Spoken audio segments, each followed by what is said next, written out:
Assalamualaikum warahmatullahi wabarakatuh. Saya Suhartini dari UPTD SD Negeri Dupo 2 Kecamatan Koko, CGP Angkatan 7 Kabupaten Bangkalan. Di video kali ini, saya akan memaparkan aksi nyata modul 1.4.A.9 Budaya Positif. Tentunya yang selalu membimbing dan memotivasi saya di pendidikan guru penggerak, yaitu yang pertama Bapak Kepala Sekolah Bapak Sufaat, yang kedua Ibu Fasilitator saya Ibu Hajah Umiyatiningsih, dan yang ketiga Bapak Pengajar Praktek saya Bapak Slamet Haryanto. Berikut aksi nyata modul 1.4 diseminasi penerapan budaya positif di UPTD SD Negeri Dupo 2 Kecamatan Kokop sebagai berikut. Assalamualaikum warahmatullahi wabarakatuh. Bismillahirrahmanirrahim. Alhamdulillahirabbil alamin. Wassalatu wassalamu ala asyrafil anbiya'i wal mursalin sayyidina wa maulana Muhammadin wa ala alihi wa sahbihi ajma'in. Amma ba'du. Yang terhormat Bapak Kepala Sekolah Bapak Sufaat SPD, Bapak Ibu Guru UPTD SDN Dupo 2 yang saya hormati. Puji syukur kita panjatkan kehadiran Allah Subhanahu wa Ta'ala.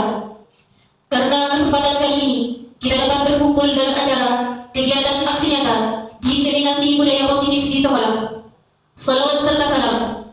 Mari kita panjatkan kehadiran Nabi besar kita, Nabi besar Muhammad Sallallahu Alaihi Wasallam, yang telah membawa kita dari alam jahiliyah menuju alam yang terang benderang, yakni Islam dan iman. Pada kesempatan kali ini, saya akan membacakan susunan acara pada siang hari ini. Acara yang pertama, pembukaan. Yang kedua, menyanyikan lagu Indonesia Raya. Acara yang ketiga, sambutan dari kepala sekolah. Acara yang keempat, yaitu acara inti, diseminasi budaya positif di sekolah, yang akan disampaikan oleh Ibu Suhartini SPD. Acara yang kelima, sesi tanya jawab, sedangkan acara yang terakhir, yaitu penutup atau doa. Acara yang pertama yaitu pembukaan yang akan disampaikan oleh Bapak Kusini SPDSD. Kepada beliau kami haturkan. Bismillahirrahmanirrahim. Al-Fatihah. Bismillahirrahmanirrahim. Ila hadratin Nabi Muhammad Sayyidina Muhammadin sallallahu alaihi wasallam. Al-Fatihah. Bismillahirrahmanirrahim. Bismillahirrahmanirrahim. Alhamdulillahirabbil alamin. Arrahmanirrahim. Maliki yaumiddin. Iyyaka na'budu wa iyyaka nasta'in. Ihdinas siratal mustaqim. Siratal ladzina an'amta 'alaihim ghairil maghdubi 'alaihim waladdallin. Acara yang kedua, menyanyikan lagu Indonesia Raya. Rekan guru diharapkan berdiri.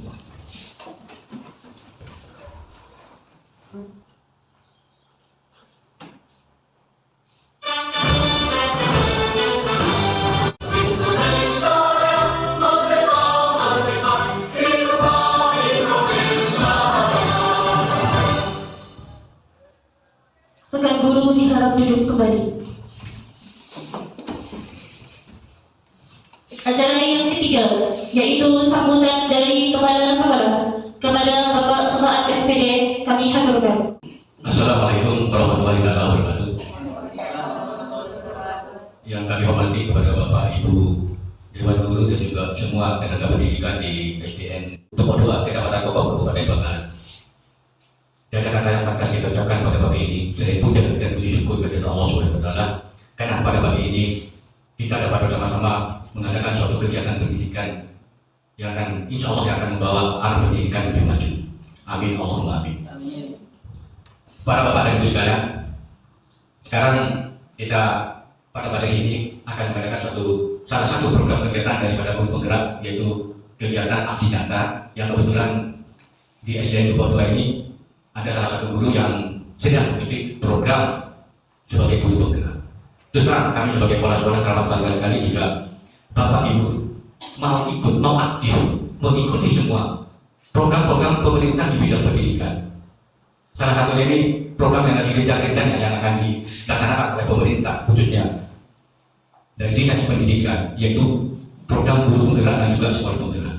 Kebetulan di sini kita mengikuti guru penggerak yang akan diikuti oleh Bu Tim ya. Maka dari itu saya minta kepada Bapak dan Ibu sekolah pada aksi nyata ini kita ikuti bersama-sama. Sebab apa? Dalam kegiatan ini nanti rutin yang sudah mengikuti beberapa bulan yang lalu, mulai beberapa bulan yang lalu kegiatan itu sudah banyak mendapatkan materi-materi tambahan-tambahan ilmu dalam rangka untuk meningkatkan pendidikan. Dan pada program masih nyata ini nanti istilahnya rutin akan memberikan ketutulan, menyampaikan apa yang dia sudah terima selama mengikuti pendidikan untuk disampaikan kepada guru-guru yang lain, khususnya guru di SD Depok 2 ini. Jadi Bapak dan Ibu sekarang nanti saya berharap tolong adakan kegiatan kayak ikuti kegiatan ini dengan proaktif. Ya, apa yang kita bahas nanti, apa yang kita sampaikan silakan Bapak Ibu tanyakan jika ada yang tidak mengerti. Dan juga perlu juga apa yang disampaikan rutin jika sekiranya Bapak Ibu punya suatu pendapat yang lain yang akan membawa lebih kebaikan lagi, silakan diskusikan dengan baik. Jadi waktu ini kita gunakan sebaik mungkin untuk menambah ilmu. Ya, jadi kita saling mengisi. Jadi apa yang sudah diterima rutin, silakan sampaikan kepada Bapak dan Ibu sebagai tutulan, agar para guru yang lain pun juga termotivasi untuk lebih kreatif, inovatif, sehingga pendidikan di SDN Depok khususnya ini akan lebih baik lagi. Jadi para Bapak dan Ibu sekarang perlu Bapak dan Ibu sekarang saya ingatkan dan selalu saya tekankan, apa yang kita perbuat pasti akan kembali kita. Kita bergerak di bidang pendidikan yang pertama adalah ikhlas. Jadi apa yang Bapak Ibu kerjakan kita ikhlas ikuti. Insya Allah semua ada balasannya. Terus terang kalau saya sebagai kepala sekolah tidak akan bisa bersikap adil, sulit. Yang adil itu hanya Allah. Maka dari itu silakan semua pekerjaan harus didasari dengan dasar ikhlas. Dengan dasar ikhlas, senang dan sebagainya, insya Allah dengan diawali yang baik, hasilnya pun akan baik. Jadi pada rutin sebagai guru penggerak, saya mengingatkan sekali lagi, kerjakan dengan ikhlas, ya dengan yang baik, insya Allah hasilnya pun juga akan baik. Dan pada guru yang lain, mari yang masih belum ikuti program pendidikan guru penggerak, ayo mulai sekarang kita ikuti. Ya, Bapak dan Ibu sekalian, kita tidak akan pernah merasa jenuh untuk mendapatkan ilmu yang baru. Tambah ilmu bertambah kita, insya Allah kita tambah merasa bersyukur, merasa berkurang, merasa diri kita masih selalu kurang ilmu, kurang pengalaman dan sebagainya. Ya, jadi sekali lagi saya ingatkan, ayo kepada guru yang lain, apa yang sudah diikuti rutin, jadikan motivasi kepada Bapak Ibu yang lain untuk ikut program guru penggerak. Ya, cuma itu saja yang perlu saya sampaikan, dan sekali lagi saya ucapkan terima kasih kepada semuanya, kepada khususnya kepada Putin yang sudah mengikuti guru penggerak dan insya Allah kepada guru-guru yang lain. Ya, dan saya kira cukup sekian apa yang perlu saya sampaikan, dan saya akhiri dengan ucapan wassalamualaikum warahmatullahi wabarakatuh. Terima kasih kami sampaikan. Acara selanjutnya yaitu acara inti yang akan disampaikan oleh Ibu Suhartini SPD dengan tema diseminasi penerapan budaya positif di sekolah. Ibu Suhartini sebagai calon guru penggerak angkatan 7 Kabupaten Bangkalan. Kepada beliau kami haturkan. Assalamualaikum warahmatullahi wabarakatuh. Kepada yang terhormat Bapak Kepala Sekolah UPTD SDN Depok 2, Bapak Sumat SPD, kepada segenap Dewan Guru. Alhamdulillahirrahmanirrahim, pada kesempatan kali ini kita dapat berkumpul pada acara diseminasi penerapan budaya positif khususnya di UPTD SDN Depok 2. Kegiatan diseminasi penerapan budaya positif ini saya lakukan sebagai tugas aksi nyata saya di modul 1.4. Di kegiatan pendidikan guru penggerak ini, saya sangat mendapat support atau dukungan dari Bapak Kepala Sekolah saya, Bapak Supat SPD. Kemudian Ibu Kantor saya yaitu Ibu Haja Bumiati Ningsih dan Bapak pengajar raket saya, Bapak Slamet Haryanto. Dan saya sendiri sebagai calon guru penggerak angkatan 7 Kabupaten Bangkalan. Latar belakang dari aksi nyata saya yaitu berdasarkan tujuan pendidikan menurut Ki Hajar Dewantara adalah menuntun segala kodrat yang ada pada anak-anak agar mereka dapat mencapai kebahagiaan setinggi-tingginya baik sebagai manusia maupun sebagai anggota masyarakat. Dalam menuntun, guru menerapkan nilai dan peran guru sebagai pemimpin pembelajaran di kelas, mengantarkan peserta didik pada nilai-nilai profil pelajar Pancasila melalui pembiasaan budaya positif di sekolah. Faktanya, dalam penerapan budaya positif di sekolah, ada siswa yang melakukan tindakan indisipliner atau tidak disiplin di sekolah. Tentu, ini berdampak pada siswa. Kalau kita selalu memberi hukuman atas ketidakdisiplinan anak, maka malu atau dia itu kalau dikasih hukuman dia tidak jerah. Selanjutnya, tujuan dari aksi nyata saya yang pertama, menumbuhkan budaya positif dalam diri siswa itu sendiri atau motivasi intrinsik. Kemudian yang kedua mewujudkan pembelajaran yang berpihak pada murid, dan yang ketiga menciptakan murid yang merdeka dan disiplin positif yang kuat. Selanjutnya, ini adalah materi utama yang akan saya sampaikan pada Bapak Ibu guru sekalian. Sebelumnya saya minta maaf karena saya di sini bukan menggurui Bapak dan Ibu guru sekalian, tetapi sharing dan berbagi pengalaman tentang pendidikan guru penggerak yang positif. Kira-kira di benak Bapak Ibu, apa makna budaya positif? Betul sekali, dunia pembiasaan tentang perilaku yang baik. Pengertian budaya positif adalah nilai-nilai, keyakinan-keyakinan atau kebiasaan-kebiasaan di sekolah yang berpihak pada murid, dan tujuannya agar dapat berkembang menjadi pribadi kritis, penuh hormat, dan bertanggung jawab sesuai dengan profil pelajar Pancasila. Bapak Ibu guru sebagai pendidik pasti tahu profil pelajar Pancasila. Ada berapa Bapak Ibu guru profil pelajar Pancasila? Ada 6, betul sekali, ada 6 profil pelajar Pancasila. Yang pertama apa Bapak Ibu guru? Beriman, bertakwa kepada Tuhan Yang Maha Esa. Betul sekali. Yang pertama ada beriman dan bertakwa terhadap Tuhan Yang Maha Esa dan berakhlak mulia. Yang kedua adalah berkebinekaan global. Sedangkan yang ketiga adalah bergotong royong. Yang keempat adalah kreatif. Yang kelima adalah bernalar kritis, dan yang keenam yang terakhir adalah mandiri. Jadi sebagai pendidik kita harus menguasai dan menerapkan profil pelajar Pancasila. Jadi itu adalah pegangan dari sebuah pendidik untuk mewujudkan pendidikan yang merdeka belajar sesuai dengan profil pelajar Pancasila. Selanjutnya, di modul 1.4 ini ada 7 konsep utama budaya positif yang saya pelajari di pendidikan guru penggerak. Yang pertama, ada perubahan paradigma belajar. Yang kedua, ada disiplin positif. Yang ketiga, motivasi hukuman dan restitusi. Yang keempat, keyakinan kelas. Yang kelima, kebutuhan dasar manusia. Yang keenam, posisi kontrol. Dan yang ketujuh, segitiga restitusi. Selanjutnya, yang pertama, perubahan paradigma belajar. Apa itu perubahan paradigma belajar? Perubahan paradigma belajar adalah dalam membangun budaya positif di sekolah. Sekolah itu harus menyediakan lingkungan yang positif. Lingkungan yang positif, aman, dan nyaman agar siswa mampu berpikir, bertindak, dan mencipta dengan merdeka, mandiri, dan bertanggung jawab. Disiplin sangat berkaitan dengan kontrol guru terhadap siswa. Selanjutnya, di sini saya mempunyai sebuah permainan. Permainannya ini adalah permainan secara berpasangan.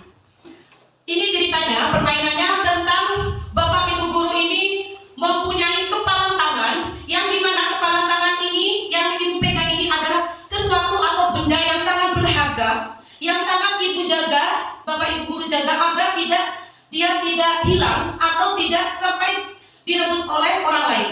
Di sini posisi saya bagi, di sini contohnya Ibu Mariati di posisi A, kemudian Ibu Lis di posisi B. Yang A, dia memegang kepalan tangannya yang berisi benda yang sangat berharga. Dia harus berusaha dengan sekuat tenaga tidak melepas kepalan tangannya. Genggam yang digenggam dengan kepalan tangannya itu jangan sampai terbuka. Kemudian yang posisi B, dia berusaha dengan cara apapun untuk membuka kepalan tangan dari posisi A. Bisa dimulai Bapak Ibu? Ayo dicoba sekarang. Bisa digelitik atau diapakan? Ayo coba. Yang posisi A yang mana? Yang A siapa? Yang A di sini Bu Mariati ya. Kemudian yang B di sini yang A siapa? Bunia? Yang ini? Oh yang A ya Bu Dewi. Oke? Sudah? Ada yang terlepas?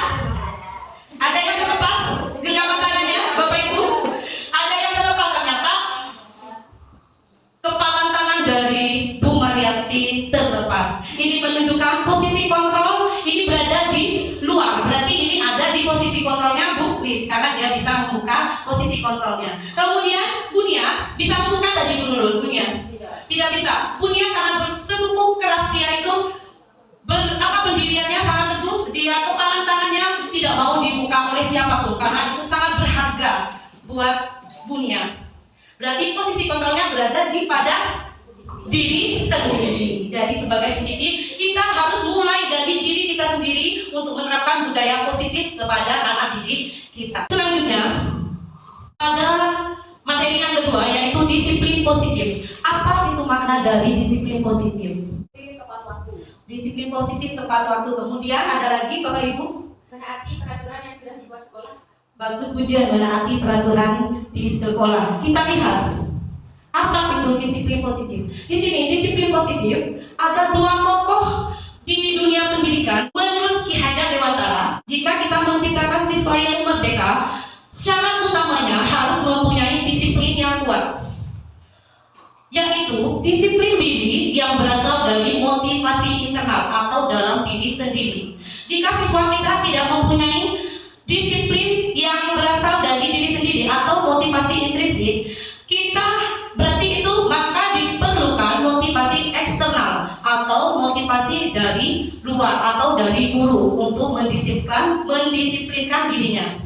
Kemudian menurut Diana Gosen, disiplin itu berkonotasi dengan disiplin diri siswa, di mana disiplin diri itu membuat potensi seseorang itu bisa tergali sepenuhnya untuk mencapai suatu tujuan dan agar mereka itu dihargai dan lebih bermakna.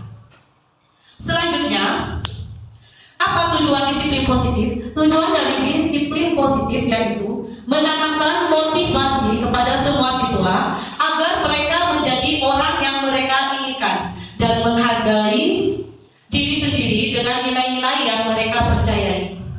Motivasi ini harus berasal dari motivasi internal atau dalam dari siswa sendiri. Karena jika motivasi itu berasal dari luar atau eksternal, itu tidak akan jangka panjang. Jika motivasi dalam diri siswanya, maka itu akan berdampak jangka panjang dan tidak akan terpengaruh dengan adanya hukuman dan hadiah.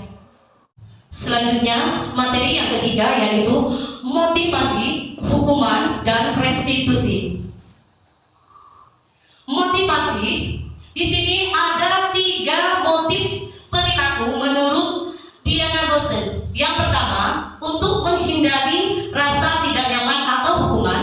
Yang kedua, untuk mendapatkan ketidakseimbangan atau penghargaan dari orang lain. Yang ketiga, untuk menjadi orang yang mereka inginkan dan hargai diri mereka sendiri dengan nilai-nilai yang mereka percayai. Menurut Bapak Ibu, motivasi dalam kita berdisiplin, misalnya contohnya ya, kita tepat waktu datang ke sekolah. Itu menurut Bapak Ibu, ini motivasi kita ini motivasi yang mana? Seharusnya. Apakah yang pertama untuk menghindari rasa tidak nyaman kalau datang terlambat, nanti kita teguran oleh Bapak Kepala Sekolah misalnya. Apa yang kedua, ingin mendapatkan guru yang berdisiplin atau guru teladan ya, yang mendapat penghargaan. Apa yang ketiga, untuk menjadi orang yang mereka inginkan dan menghargai diri sendiri dengan nilai-nilai yang Ibu Bapak guru percayai. Menurut Ibu dan Bapak guru, ini yang mana motivasinya? Di motivasi ketiga. Alhamdulillah, Bapak Ibu guru di UPTD SDN Dukuh 2 ini menerapkan motivasi yang ketiga. Alhamdulillah. Selanjutnya, hukuman. Hukuman itu dibutuhkan apa tidak bagi siswa yang tidak berdisiplin? Tergantung konteksnya. Di polis bagaimana dibutuhkan? Tidak dibutuhkan. Alasannya kenapa dibutuhkan polis? Sanksi itu sangat dibutuhkan untuk siswa agar siswa itu yang pertama menaati kedisiplinan yang ada di sekolah, seperti halnya peraturan-peraturan yang ada di sekolah bisa diterapkan bersama.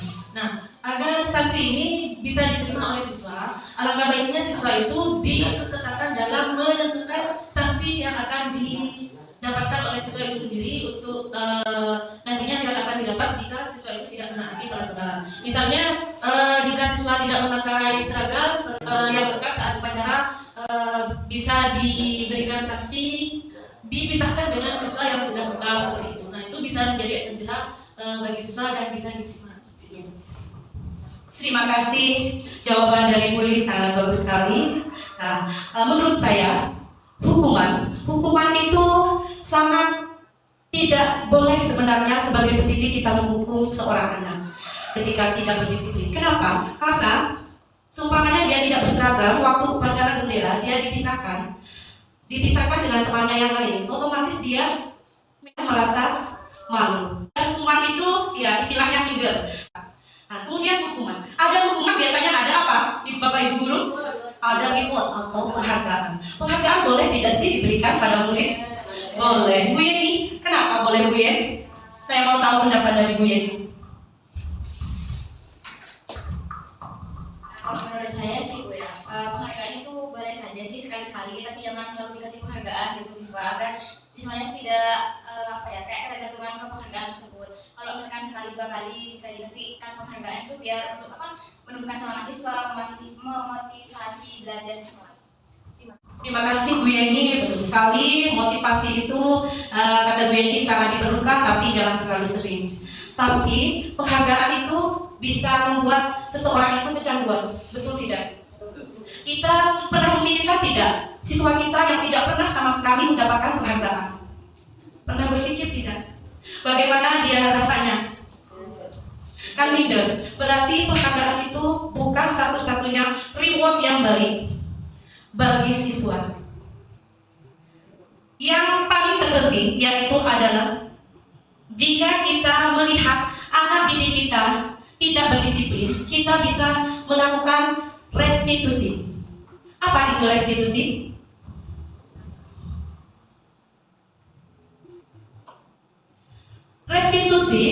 Restitusi merupakan proses menciptakan posisi bagi siswa untuk memperbaiki kesalahan mereka sehingga bisa kembali pada kelompoknya dengan karakter yang lebih kuat. Jadi restitusi itu adalah sebuah proses menciptakan posisi bagi siswa untuk memperbaiki kesalahan mereka, bukan menebus kesalahan. Di restitusi ini kita membuat siswa itu sadar akan kesalahan mereka sendiri dan mereka bisa memecahkan sendiri masalahnya sehingga mereka bisa bertanggung jawab atas kesalahan yang mereka perbuat. Selanjutnya, ciri-ciri dari restitusi. Restitusi bukan menebus kesalahan, tetapi untuk belajar dari kesalahan. Yang kedua, restitusi memperbaiki hubungan. Yang ketiga, restitusi adalah tawaran bukan paksaan. Yang keempat, menuntut untuk melihat ke dalam diri. Yang kelima, mencari kebutuhan dasar yang mendasari tindakan dan cara yang terbaik. Dan restitusi fokus pada karakter bukan tindakan serta menguatkan. Yang terakhir, restitusi mengembalikan siswa yang berbuat salah pada kelompoknya. Jadi dalam penerapan disiplin kita, motivasi sangat penting, hukuman, penghargaan, tadi sudah dibahas ya. Jika kita mempunyai masalah disiplin, ketidakdisiplinan anak, maka kita bisa melaksanakan dengan restitusi. Jangan menghukum anak karena anak akan bisa minder dan tertekan. Selanjutnya, di sini yang keempat ada keyakinan kelas. Apa keyakinan kelas itu? Keyakinan kelas adalah nilai-nilai kebaikan atau prinsip-prinsip yang disepakati secara universal atau secara bersama-sama. Jadi keyakinan kelas itu dibuat bersama dengan siswanya. Saya bertanya, apa bedanya aturan dengan keyakinan kelas? Kalau aturan itu yang bagaimana Bapak Ibu? Kalau aturan bagaimana Bu Nia? Peraturan misalnya kalau peraturan sekolah itu yang membuat yang memimpin di sekolah itu ya. Tapi kalau keyakinan itu bisa jadi antara kesepakatan dari dua belah pihak. Bisa jadi kalau kelas di antara guru dan murid. Terima kasih, betul sekali jawaban dari Dunia. Kalau aturan atau peraturan itu dibuat tanpa sepengetahuan siswa. Kemudian yang keyakinan kelas antara guru dan siswa. Di keyakinan kelas ini sudah saya praktekkan di kelas 6 khususnya. Kelas ini dibuat bersama. kemarin saya meminta siswa untuk mencurahkan pendapatnya tentang kesepakatan kelas terlebih dahulu. Kesepakatan kelas yang mau seperti apa? Kelas yang diimpikan mereka itu yang bagaimana? Saya kemudian membagikan selembar kertas kepada siswa saya untuk menuliskan sesuai dengan keinginan dan karakter mereka yang berbeda. Kemudian kalau sudah kemarin ditempelkan di papan tulis satu persatu, kesepakatan kelas sudah terkumpul kemarin dari 28 siswa sudah terkumpul, kemudian akan dipilah menjadi keyakinan kelas. Kenapa dipilah? Karena setiap anak itu kadang ada yang sama jawabannya, ada yang menjawab menjaga kebersihan, ada yang tidak boleh membuang sampah sembarangan. Itu kan sama, intinya itu sama. Dalam membuat kesepakatan kelas itu tidak boleh menggunakan kalimat negatif. Kalimat negatif seperti tidak boleh datang terlambat atau jangan membuang sampah sembarangan. Nah, tapi sebagai guru kita harus mengubah kalimat negatif menjadi kalimat positif. Yang tidak boleh membuang sampah sembarangan menjadi menjaga kebersihan dan keindahan kelas, umpama ya Bapak Ibu guru. Kemudian yang tidak boleh datang terlambat, hanya diubah menjadi datang tepat waktu. Betul sekali Bapak Ibu guru. Selanjutnya, ini saya berbagi pengalaman tentang keyakinan kelas yang sudah saya buat bersama dengan murid saya. Ini ada video yang sudah saya buat Bapak Ibu guru. Ini boleh disimak video yang saya buat bersama murid saya. Assalamualaikum warahmatullahi wabarakatuh.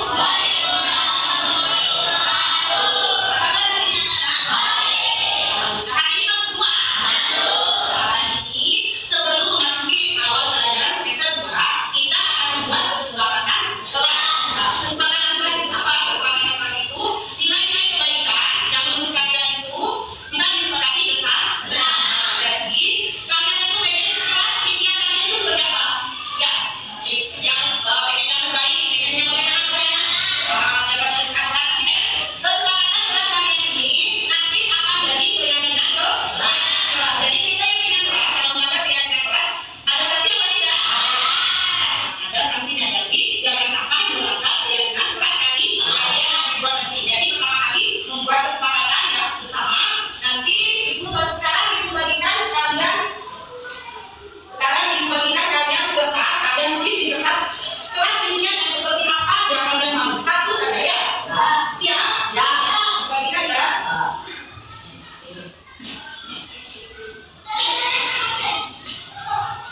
Dan bagikan ya. Bagikan. Sudah dapat semua? Kalau sudah dapat, sekarang kalian tulis coba impian apa yang kalian inginkan di tengah semester 2 ini. Yuk, tulis. Itu dulu.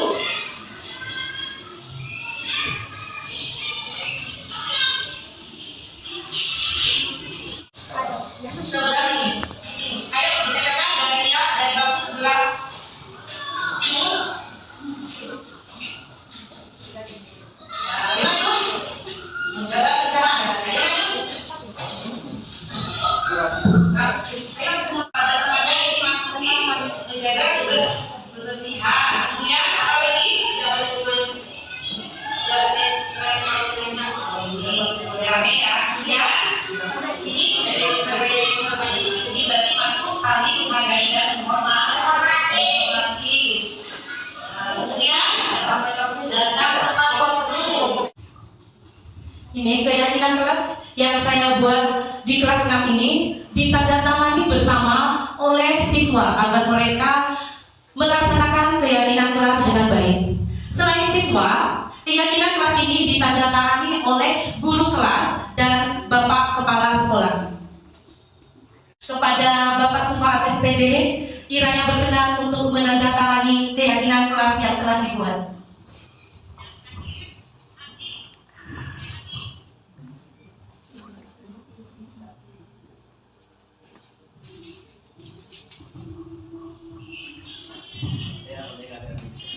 Ini adalah bukti dari keyakinan kelas yang saya buat sudah ditandatangani oleh siswa atau peserta didik saya bersama dengan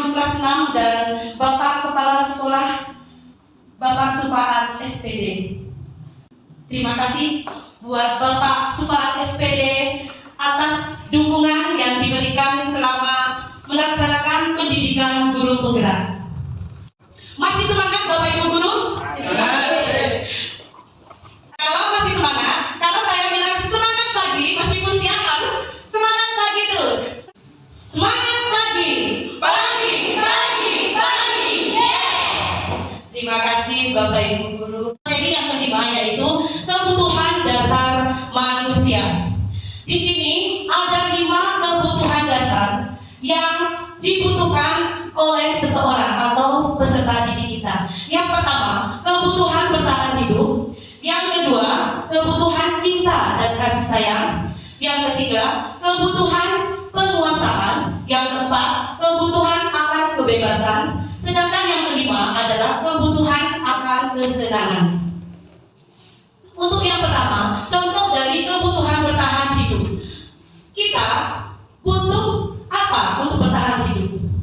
Sebagai manusia, butuh yang namanya makan, minum. Yang paling utama yang kita butuhkan adalah kesehatan. Betul apa tidak Bapak Ibu? Betul. Kemudian kebutuhan akan cinta dan kasih sayang. Sebenarnya anak kita melakukan ketidakdisiplinan atau dia berbicara sendiri. Mungkin dia di rumahnya kurang kasih sayang. Setelah saya telusuri, kan dia setiap hari berbicara terus. Ternyata dia itu butuh akan cinta dan kasih sayang. Ternyata dia di sini hanya bersama mbak neneknya. Ternyata ibunya merantau ke Malaysia, bapaknya itu sudah berkeluarga lagi. Yang ketiga, kebutuhan akan penguasaan. Jadi siswa kita itu dia butuh akan dia itu dihargai atas kemampuannya. Tentang apa kreativitasnya, dia harus dihargai tentang kemampuan dan kreativitasnya. Kemudian yang keempat, kebutuhan akan kebebasan. Kebebasan ini bukan kebebasan yang bagaimana siswa itu bebas dengan sendirinya mau ngapain, tapi di kebebasan ini siswa ini harus mendapat arahan dari seorang guru sebagai pendidik biar tidak salah arah. Kemudian kebutuhan akan kesenangan. Jadi dalam kegiatan belajar mengajar kita harus menghadirkan sebuah inovasi pembelajaran yang memotivasi peserta didik kita untuk lebih semangat dalam belajar. Misalnya kita menghadirkan media audiovisual YouTube kepada anak didik kita. Mereka pasti menyimak dengan sungguh-sungguh. Berbeda halnya jika kita melaksanakan pembelajaran konvensional atau metode ceramah. Mereka pasti banyak yang bercanda ya, membosankan.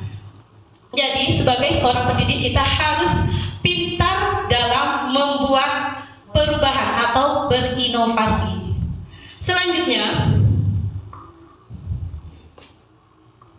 materi yang keenam adalah posisi kontrol guru. Di sini sebagai pendidik harus tahu posisi kontrol yang mana yang Bapak Ibu guru laksanakan kepada murid.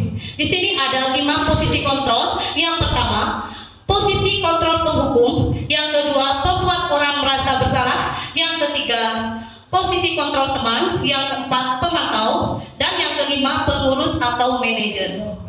Kira-kira, ini jujur ya, minta kejujurannya. Kira-kira selama mendidik siswa-siswi kita menjadi siswa-siswi terbaik, posisi kontrol yang mana yang sering Bapak Ibu gunakan di kelas atau di luar kelas? Nomor 2, membuat orang merasa bersalah. Kemudian apalagi yang sering? Yang pertama, menghukum. Misalnya ya, dihukum ketika siswanya terlambat suruh berdiri di depan kelas. Kadang ya di sini pakai satu kaki. Ada yang begitu ya Ibu Guru, Bapak Ibu Guru. Kemudian ada yang membuat orang merasa bersalah. Ibu Guru sudah capek-capek menerangkan, ternyata kamu tidak mendengarkan. Pernah tidak? Sering, sama seperti saya juga. Saya pernah mengalami. Ternyata di pendidikan guru penggerak ini tidak terasa posisi 5 posisi kontrol ini pernah kita laksanakan secara tidak sadar ya Bapak Ibu Guru. Yang pertama, penghukum ini pasti pernah. Yang kedua, pembuat orang merasa bersalah.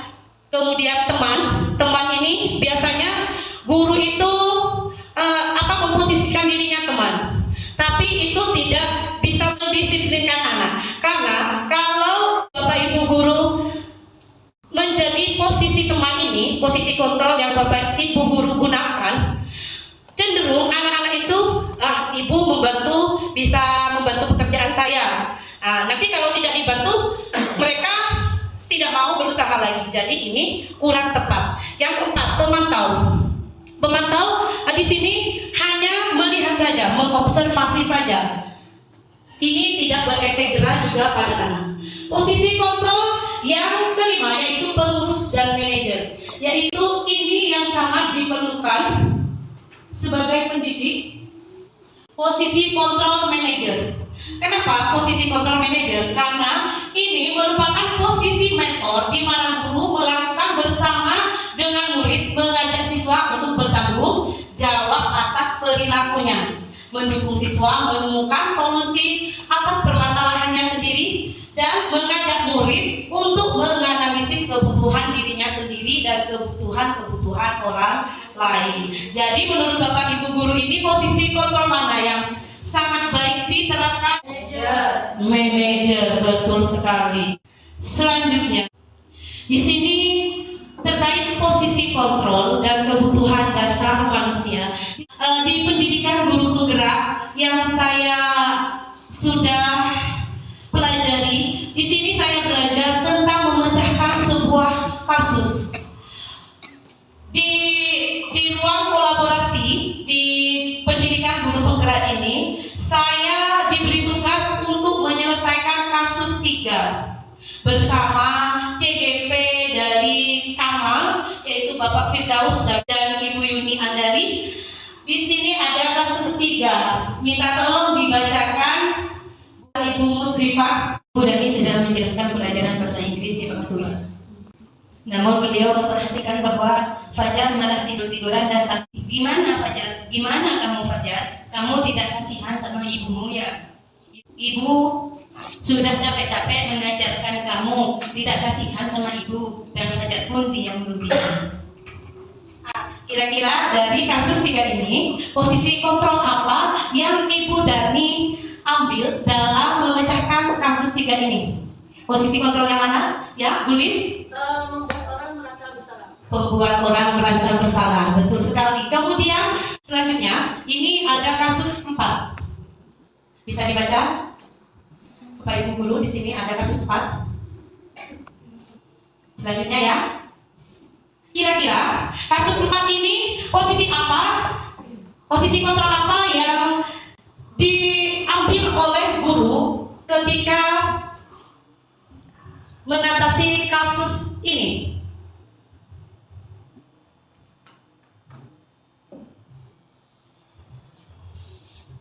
Apa? Bapak Ibu guru? Manajer, betul sekali. Karena di posisi manajer ini kita di sini kan ada tadi Dino bertengkar sampai Dino itu terlepas kancing bajunya. Ya, betul sekali. Tidak langsung menghukum murid, tetapi posisi guru di sini mengajak siswa untuk berdiskusi, tidak langsung menghukum, tapi mengajak siswa ke kantor untuk menyelesaikan bersama-sama masalah apa sebenarnya yang terjadi. Dan mengajak siswa memecahkan masalahnya sendiri serta mencari solusinya itu yang bagaimana, dan terakhir bertanggung jawab. Kan temannya tadi yang memutuskan kancing bajunya, dia menjahitkan. Bisa dimengerti? Terima kasih. Selanjutnya materi yang ke-7 yaitu segitiga restitusi.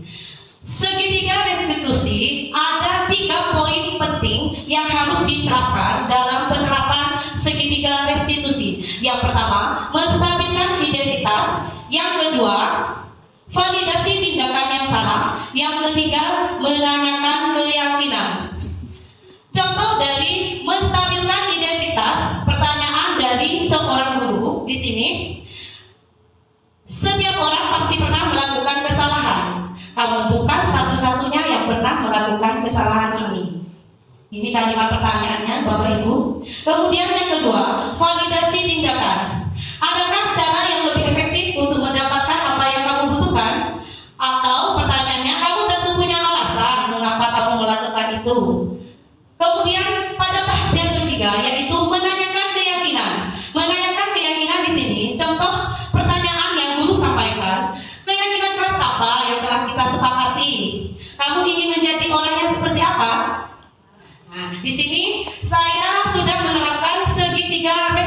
restitusi yang saya implementasikan di kelas saya ketika murid saya tidak berdisiplin.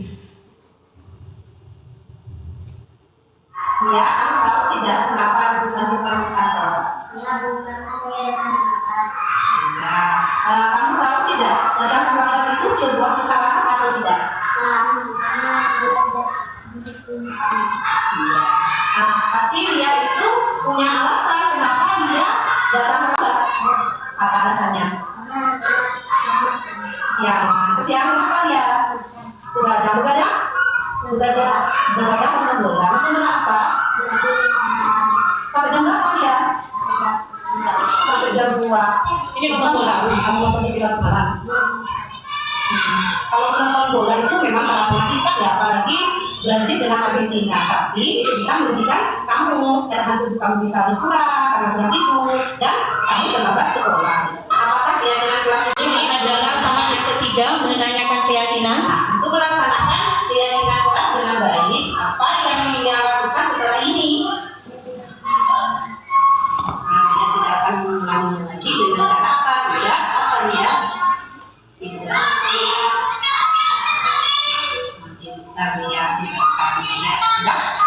Bisa istirahat kembali dia ya. Terima kasih. Itu tadi adalah penerapan segitiga restitusi yang sudah saya lakukan di kelas saya. Selanjutnya adalah kesimpulan dari materi aksi nyata saya pada siang hari ini, yaitu budaya positif di sekolah tidak lepas dari peran seorang guru. Penanganan sebuah tindakan siswa yang tidak berdisiplin positif biasanya dilakukan oleh guru dengan menggunakan posisi kontrol, pembuat rasa bersalah, pemantau, dan penghukum. Namun, posisi kontrol tersebut tidak mampu memunculkan sikap sadar akan berdisiplin diri dalam diri murid. Di modul 1.4 ini, saya menggunakan tahapan pendekatan segitiga restitusi untuk menangani kasus yang terjadi di sekolah dan memposisikan diri saya sebagai manajer. Posisi manajer, murid diajak untuk menganalisis kebutuhan dirinya maupun kebutuhan orang lain. Di sini penekanannya bukan pada kemampuan membuat konsekuensi, namun dapat berkolaborasi dengan murid bagaimana mereka memperbaiki kesalahannya, mencari solusi atas kesalahannya sehingga mereka dapat bertanggung jawab dan mereka dapat kembali ke kelompoknya dengan karakter yang lebih kuat ya. Dan siswa di posisi manajer ini, siswa itu tidak akan mengulangi kesalahannya lagi dan memperbaiki kesalahan yang telah dilakukan. Terima kasih, sekian materi dari saya di siang hari ini. Terima kasih atas waktu yang Bapak Ibu Guru berikan kepada saya untuk berbagi pengalaman aksi nyata diseminasi penerapan budaya positif di UPTD SDN Dukuh 2. Terima kasih. Kurang lebihnya saya minta maaf. Wassalamualaikum warahmatullahi wabarakatuh. Terima kasih kami sampaikan kepada Ibu Suhartini SPD yang telah berbagi pengalaman dalam aksi nyata diseminasi penerapan budaya positif, tepatnya di sekolah UPTD SDN Dukuh 2. Acara selanjutnya yaitu acara sesi tanya jawab, yang mana hal ini akan dipandu langsung oleh pemateri kita tadi, yaitu Ibu Suhartini SPD. Kepada beliau kami haturkan. Terima kasih. Mungkin ada Bapak Ibu Guru yang mau bertanya tentang materi budaya positif yang telah saya paparkan. Bu Agnia. Ya, makasih Bu Titin sudah memberikan waktu. Mungkin untuk pertanyaan saya ini berkenaan di kelas saya. Saya kan mengajar di kelas 2. Nah, berdasarkan pengalaman di kelas 2 itu saya sudah menerapkan kesepakatan kelas tadi kan seperti keyakinan kelas. Nah, saya selain menerapkan kesepakatan kelas itu juga menerapkan hukuman jika siswa tidak mentaati menyepakati kesepakatan kelas. Nah, misalnya ada siswa saya yang tidak mengerjakan PR. Nah, itu hukuman yang diberikan karena beberapa kali tidak mengerjakan PR, saya meminta siswa itu mengerjakan PR di jam pulang sekolah. Nah, tapi setelah saya menerapkan hukuman itu, ternyata tidak memberikan efek yang jerah. Siswa itu tetap tidak mengerjakan PR, padahal di rumahnya ya ada yang mengajar, untuk mengajarinya ya ada. Nah, kira-kira menurut Bu Titin ini bagaimana penanganan yang tepat? Karena kan tadi disampaikan kalau hukuman itu lebih baik tidak digunakan. Nah, sebagai guru, Bu Titin, bagaimana cara upayanya itu loh, bagaimana supaya siswa itu bisa berubah? Terima kasih. Terima kasih Bu Agnia atas pertanyaan yang telah disampaikan. Ini terkait dengan budaya positif tadi. Pertama yang guru lakukan yaitu harus menerapkan segitiga restitusi. Jangan langsung menghukum karena anak itu pasti punya alasan mengapa dia tidak mengerjakan PR.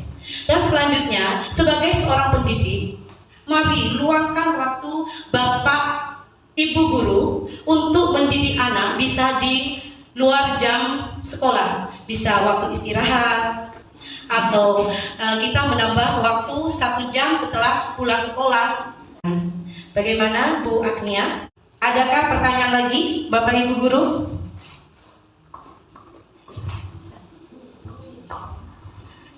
Ada yang bertanya sebelum saya tutup? Oh, ada Bu Yeni. Baik, terima kasih Bu Tin telah memberikan kesempatan kepada saya untuk bertanya. Begini Bu, tadi kan yang Ibu bahas itu kan masalah yang sering terjadi di sekolah ya, yang awam-awam aja.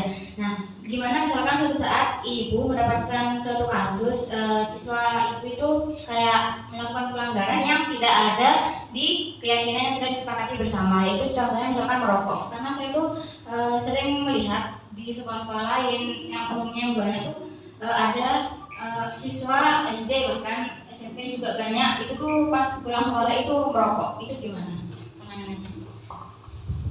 Terima kasih atas pertanyaan yang diberikan oleh Bu Yeni. Ini sangat bagus sekali pertanyaannya. Untuk merokok, sebenarnya ini tidak ada di keyakinan kelas, tapi ada di tata tertib sekolah. Di tata tertib sekolah pasti ada peraturan dilarang merokok di kawasan sekolah. Penanganannya juga selain di sekolah, ini harus ada kesadaran dari wali murid itu sendiri. Karena dari mana mereka mendapatkan rokok? Pasti dari uang jajan mereka. Pasti juga banyak yang wali murid ada yang tahu bahwa anaknya itu merokok. Pasti ya Bapak Ibu guru ya. Untuk mendisiplinkan anak sendiri itu ada dari guru pribadi dan kerjasama dengan wali murid. Begitu Bu Yeni, bisa diterima. Pertama dipanggil gitu, kemudian apakah Ibu melakukan sharing ke wali murid gitu ya? Ke rumahnya, mendatangi bagaimana kebiasaan mereka di lingkungan. Tapi kalau misalkan itu lingkungannya memang buruk, terus bagaimana? Tidak bisa dirubah gitu. Berarti kembali dari ke materi tadi, jika disiplin itu tidak ada dalam diri siswa atau motivasi intrinsiknya, jadi kita sebagai pendidik harus mampu menumbuhkan atau motivasi dari luar. Jadi kita harus memotivasi murid kita, kita memberitahu mereka bagaimana merokok itu apa dampaknya buat anak ke depannya. Ya, bisa diterima? Terima kasih Bapak Ibu guru hebat. Tepuk tangan buat kalian semua. Terima kasih atas waktu yang diberikan oleh Bapak Ibu guru hebat tentang aksi nyata saya di penerapan budaya positif di sekolah. Saya ucapkan terima kasih banyak kepada Bapak Ibu guru hebat di UPTD SDN Lukok 2. Acara yang ke-6 yaitu penutup atau doa yang Sebagaimana hal ini akan disampaikan oleh Bapak Uki, kepada beliau kami hadirkan. Bismillahirrahmanirrahim. Alhamdulillahirabbil alamin, hamdan syakirin hamdan hamid, hamdan yuwaffi ni'amahu wa yukafi mazidah. Ya Rabbana lakal hamdu kama yanbaghi li jalali wajhika wa 'azimi sultanik. Allahumma shalli ala Muhammad wa ala sayyidina Muhammadin sallallahu alaihi wa sallam wal afat wa ta'ti lana ya Allah bi al-hajat wa tahmina biha wa shay'an wa tarfa'na biha min al-darajat wa tuballighna biha siratal bil khairat bil hayat wal mamat. Allahumma inna nas'aluka al-hidayah fid din wa al-hidayah fil jasadi wa shifaan fil ilmi wa barakatan fil rizqi wa tawbatan fil amal wa rahmatan lil mu'minin wa maghfiratan lil mu'minin. ربنا اغفر لنا ولإخواننا الذين سبقونا بالإيمان ولا تجعل في قلوبنا غلا للذين آمنوا ربنا إنك رؤوف رحيم. ربنا هب لنا من أزواجنا وذرياتنا قرة أعين واجعلنا للمتقين إماما. ربنا اغفر لنا ولإخواننا الذين سبقونا بالإيمان ولا تجعل في قلوبنا غلا للذين آمنوا ربنا إنك رؤوف رحيم. ربنا أرنا الحق حقا وارزقنا اتباعه. ربنا أرنا الحق حقا ربنا أرنا الحق حقا وارزقنا اتباعه وأرنا الباطل بالباطل وارزقنا اتباعه. آمين يا رب العالمين. اللهم اغفر لنا ذنوبنا ولوالدنا ولمشايخنا ولإخواننا ولجميع المسلمين والمسلمات والمؤمنين والمؤمنات. رب اغفر وارحم وأنت خير الراحمين ولا حول ولا قوة إلا بالله العلي العظيم. ربنا آتنا في الدنيا حسنة وفي الآخرة حسنة وقنا عذاب النار. سبحان ربك رب العزة عما يصفون وسلام على المرسلين والحمد لله رب العالمين. ببركة الفاتحة. أعوذ بالله من الشيطان الرجيم. بسم الله الرحمن الرحيم. الحمد لله رب العالمين الرحمن الرحيم مالك يوم الدين. إياك نعبد وإياك نستعين. اهدنا الصراط المستقيم صراط الذين أنعمت عليهم غير المغضوب عليهم ولا الضالين. Terima kasih kami sampaikan acara demi acara telah kita lalui pada siang hari ini. Saya selaku pembawa acara mohon maaf atas segala kekurangan yang kurang berkenan di hati para rekan-rekan guru sekalian. Wabillahi taufiq wal hidayah. Wassalamualaikum warahmatullahi wabarakatuh.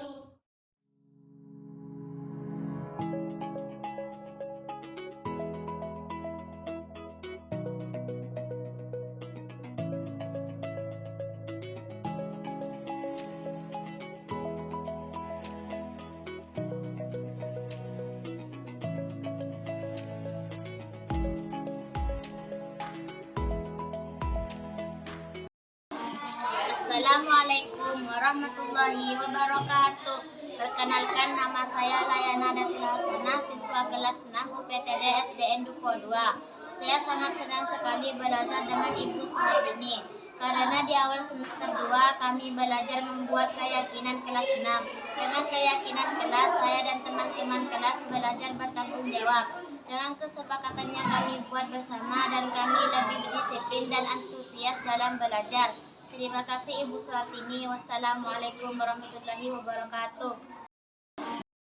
Ya, syukur alhamdulillah kegiatan aksi nyata sudah dilaksanakan. Ya, mudah-mudahan sesuai dengan kegiatan hari ini aksi nyata jadi Butin dapat menerapkan ilmu-ilmu yang sudah didapat selama mengikuti guru penggerak dan juga bisa menularkan kepada teman-teman yang lain. Jadi intinya dari saya sesuai dengan judulnya aksi nyata. Jadi bukan hanya teori aja yang kita terima, tapi bisa dilaksanakan di sekolah, ya, diterapkan untuk anak-anak sehingga benar-benar berfungsi sesuai dengan apa yang kita harapkan. Saya kira cukup dari kami. Wassalamualaikum warahmatullahi wabarakatuh. Alhamdulillah, tadi saya sudah mengikuti kegiatan diseminasi penerapan budaya positif. Banyak sekali yang saya peroleh. Salah satunya saya punya gambaran bagaimana cara menangani siswa di kelas ketika ada permasalahan yang dilakukan secara berulang oleh siswa. Tadi sudah dipaparkan sangat jelas sekali oleh Bu Suhartini. Alhamdulillah sudah memberikan gambaran untuk guru-guru yang ada di SD sini. Jadi ketika di kelas ada permasalahan yang sama, kita bisa menentukan atau mengatasi permasalahan tersebut. Mungkin nantinya juga dari Bu Suhartini karena sudah mengikuti program CGP, program guru penggerak, menjadi motivasi bagi guru-guru yang lain untuk mengikuti program guru penggerak juga. Jadi itu saja mungkin. Terima kasih. Wassalamualaikum. Terima kasih. Sekian pemaparan dari saya. Semoga bermanfaat. Salam guru penggerak. Tergerak, bergerak, menggerakkan. Wassalamualaikum warahmatullahi wabarakatuh.